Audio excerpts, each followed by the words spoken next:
रूस यूक्रेन युद्ध अब 3000 किलोमीटर तक फैल चुका है। हैरान करने वाली बात यह है कि जब से यूक्रेनी सेना को अपना नया जनरल मिखाइलो द्रपाती मिला, उसके बाद से यूक्रेन के हमले बेहद खूंखार हो गए। यूक्रेन और अमेरिका ने दोनों ने ही दावा किया है कि अमेरिका से यूक्रेन को मिले F-16 जेट ने रूस के सुखोई 35 जेट को मार गिराया। जब से यह दावा वायरल हुआ, उसके बाद से रूस ने यूक्रेन के 15 शहरों पर हमले किए।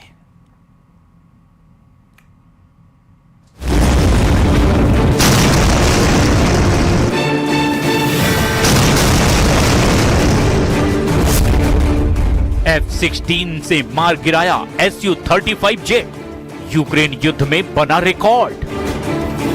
4 साल 5 महीने से ज्यादा की रूस यूक्रेन जंग अब बेहद खूनी और व्यापक हो चुकी है। जो खबरें आ रही है और जैसे दावे किए जा रहे हैं वो बेहद हैरान करने वाले हैं। एक तरफ रूसी सेना ने यूक्रेन के 15 शहरों को फूंक डाला है, तो वहीं दूसरी तरफ यूक्रेन वायुसेना की तरफ से दावा किया गया कि उसने रूस के सुखोई 35 जेट को तबाह कर दिया। दावा तो यहां तक किया जा रहा है कि यूक्रेन के नए जनरल द्रपाती ने रूस के होश उड़ाकर रख दिए हैं। जनरल द्रपाती के आक्रामक तेवर, खुफिया पकड़ और आधुनिक युद्ध पर महारथ ने रूस के सामने सबसे बड़ी चुनौती खड़ी कर दी है। आसमान में जेट विमानों के खूनी मुकाबलों ने अब ऐसा रिकॉर्ड बनाना शुरू कर दिया है जिसका अंदाजा शायद किसी को भी नहीं था। हम आपको रूस यूक्रेन जंग का वो हवाई युद्ध दिखा रहे हैं जहां अमेरिकी F-16 जेट से यूक्रेनी पायलटों ने रूसी सुखोई 35 को हवा में ही तबाह करने का दावा किया। मार गिराया रूस का सुखोई 35 जेट। धुआं धुआं यूक्रेन के 15 शहर। यूक्रेन बॉर्डर से इस वक्त की सबसे बड़ी और दहला देने वाली खबर आ चुकी है।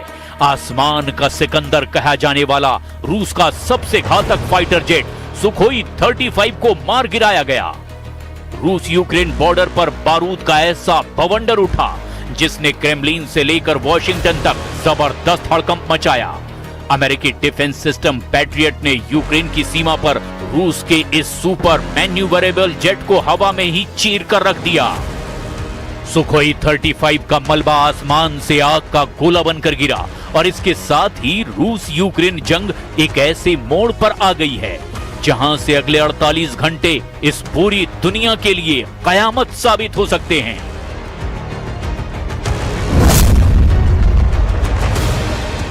अमेरिकी F-16 ने रूसी Su-35 को उड़ाया। वॉशिंगटन में जनरल का बड़ा खुलासा। 24 जुलाई 2026 रूस यूक्रेन युद्ध के इतिहास में वो मोड़ है जिसने आधुनिक हवाई युद्ध के समीकरणों को ही बदल कर रख दिया है। अमेरिकी ज्वाइंट चीफ ऑफ स्टाफ के अध्यक्ष जनरल डैन केन ने अमेरिकी संसद के सामने गवाही देते हुए एक बड़ा खुलासा किया। यूक्रेन में 2 साल पहले पहुंचे अमेरिका के F-16 लड़ाकू विमानों ने पहली बार सीधे आमने सामने की हवाई जंग में एक एडवांस रूसी फाइटर जेट को मार गिराया है। यूक्रेनी वायुसेना और खुफिया रिपोर्ट के मुताबिक 8 जुलाई को पूर्वी यूक्रेन के आसमान में 2 F-16 और एक पैट्रियट मिसाइल डिफेंस सिस्टम ने मिलकर के रूस के अग्रिम पंक्ति के सुपर मैन्यूवरेबल चौथे प्लस जनरेशन के Su-35S जेट को निशाना बनाया। भले ही मॉस्को का सुखोई 35 रडार और मिसाइल रेंज के मामले में F-16 से काफी आगे माना जाता था, लेकिन यूक्रेन के सटीक जाल और पायलटों की रणनीति ने सोवियत काल के बाद पश्चिमी एयरक्राफ्ट की श्रेष्ठता साबित कर दी है। रूस की वायुसेना से कथित तौर पर जुड़े रूसी टेलीग्राम चैनल ने कहा कि 3 यूक्रेनी विमानों और एक पैट्रियट एंटी एयरक्राफ्ट सिस्टम ने एक Su-35 विमान को निशाना बनाया था, लेकिन पायलट बच गया। उस समय की रिपोर्ट के मुताबिक इस हमले में यूक्रेन के 2 जेट विमान F-16 थे। Это не так. Киевский режим продолжает, собственно, наносить удары по мирным целям. В этом террористическая сущность киевского режима. Что касается упомянутой вами кампании, действительно ситуация непростая в связи с теми убытками, которые понесла и сама компания, и представители малого и среднего бизнеса. Этим вопросом занимается правительство. जंग के इस दौर में सिर्फ आसमान में ही बड़ा उलटफेर नहीं हो रहा, बल्कि रणनीतिक मोर्चों पर भी नए हथियार उतारे जा रहे हैं। अमेरिका और यूक्रेन मिलकर पैट्रियट मिसाइलों का सह उत्पादन यूक्रेन में करने जा रहे हैं। अमेरिकी सीनेट की सुनवाई के बीच कीव और अमेरिकी रक्षा दिग्गज रेथियन के बीच ऐतिहासिक समझौता हुआ। अब यूक्रेन की धरती पर ही पैट्रियट एयर डिफेंस सिस्टम की इंटरसेप्टर मिसाइलों का निर्माण शुरू किया जा रहा है, जिससे यूक्रेन की रक्षा प्रणाली आत्मनिर्भर होगी। दूसरी ओर रूसी वायुसेना ने इस नुकसान का बदला लेते हुए दक्षिण पूर्वी शहर ज़ापोरिज़िया पर गाइडेड एरियल बमों यानी कि KA-20 से 5 भीषण हमले किए, जिसमें 25 से ज्यादा नागरिक गंभीर रूप से घायल हुए हैं और रिहायशी इमारतें जमींदोज हो गई हैं। हालांकि रूस को एक बड़ा झटका भी लगा है, जिसमें रूस के सबसे आधुनिक जेट में से एक सुखोई 57 को मॉस्को ओब्लास्ट में तबाह कर दिया गया। रूस के सबसे गुप्त और आधुनिक 5वीं पीढ़ी के Su-57 स्टील्थ लड़ाकू विमान का दुर्घटनाग्रस्त होना वाकई हैरान करने वाली घटना है। दावों के मुताबिक यूक्रेन के इलेक्ट्रॉनिक वॉरफेयर और ड्रोन हेरफेर ने रूसी एयर डिफेंस को भ्रमित करके इसे गिराने पर मजबूर कर दिया। यूक्रेन ने तो यहां तक दावे किए कि पिछले 24 घंटे में 1410 रूसी सैनिक हताहत हुए हैं। यूक्रेन के जनरल द्रपाती से रूस के उड़े होश।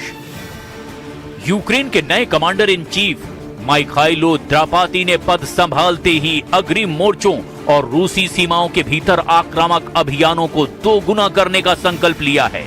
यूक्रेनी राष्ट्रपति व्लादिमीर ज़ेलेंस्की अगले हफ्ते वॉशिंगटन पहुंच रहे हैं, जहां वो अमेरिकी राष्ट्रपति डोनाल्ड ट्रंप से मुलाकात कर पैट्रियट सिस्टम और लंबी दूरी की मिसाइलों की नई खेप पर सीधे बात करेंगे।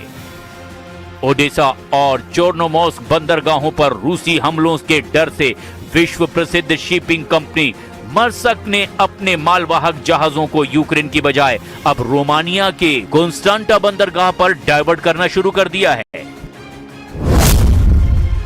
पुतिन ने लिया सुखोई 35 का बदला, फूंक डाले यूक्रेनी शहर।